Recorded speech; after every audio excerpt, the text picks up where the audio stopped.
અમને 1 કરોડ નહીં 10 કરોડનું પણ વળતર આપશો તો અમને મંજૂર નથી, પરંતુ અમે અમારા ખેતરમાં કામ ચાલુ થવા નહીં દઈએ અને નહીં દઈએ. કારણ કે આ ખેતર અમારી માં સમાન છે અને અમારા માની છાતીમાં તમે ચીરીને તમે આ પાઇપલાઇન નાખવાનું જો વિચારતા હોય તો એ વિચારતા નહીં.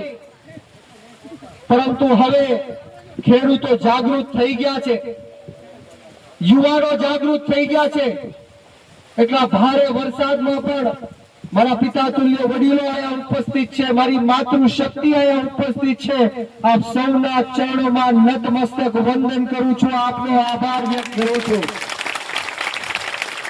કુદરત પણ આપણી પરીક્ષા લે છે. એક બાજુથી કુદરતનો માર, એક બાજુથી આ સરકાર અને પોલીસનો માર.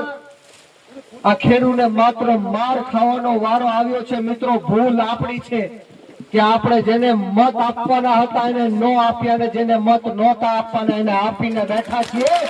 એટલા માટે આ જરૂર પડી છે. આજે આપણે વાવણીનો સમય છે, ખેતીનો સમય છે, છતાં પણ આપણે આંદોલન માટે આખો દિવસ બેઠવું પડે, ખાતર લેવા માટે આખો દિવસ લાઈનમાં ઊભું રહેવું પડે, મોંઘું બિયારણ, મોંઘી દવાઓ, મોંઘા મજૂરો લાવવા પડે.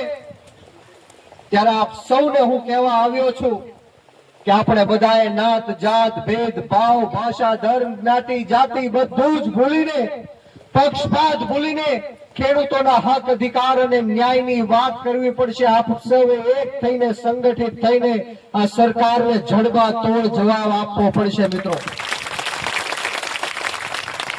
એવું નથી કે આ સરકાર પાસે કોઈ ઉપાય નથી, સરકાર પાસે કોઈ બીજો રસ્તો નથી.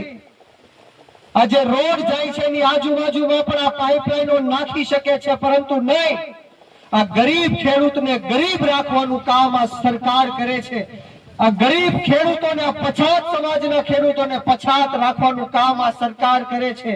આ ખેડૂતો કેમ દિવસે ને દિવસે દેવાદાર બનતા જાય, આ ક્યારેય દેવામાંથી બહાર ન આવે, આ કામ આ સરકાર કરે છે. ત્યારે આપણે આપણી આત્મા જગાડવાનો સમય આવી ગયો છે. મિત્રો, મારે વિશેષ વાતો નથી કરવી, પરંતુ હું તમને વચન આપું છું, ખાતરી આપું છું કે જ્યાં સુધી સરકાર પાસેથી આપણને લેખિતમાં બાહેધરી નહીં મળે કે અમે હવે કામ અટકાવી દઈએ છીએ અને આ પાઇપલાઇનો જે ખેતરમાં નાખ્યા છે એને અમે કાઢી લઈએ છીએ, ત્યાં સુધી બ્રિજરાજ સોલંકી તમારી સાથે આંદોલનમાં બેઠશે. મિત્રો, આવા અનેક આંદોલનો કર્યા,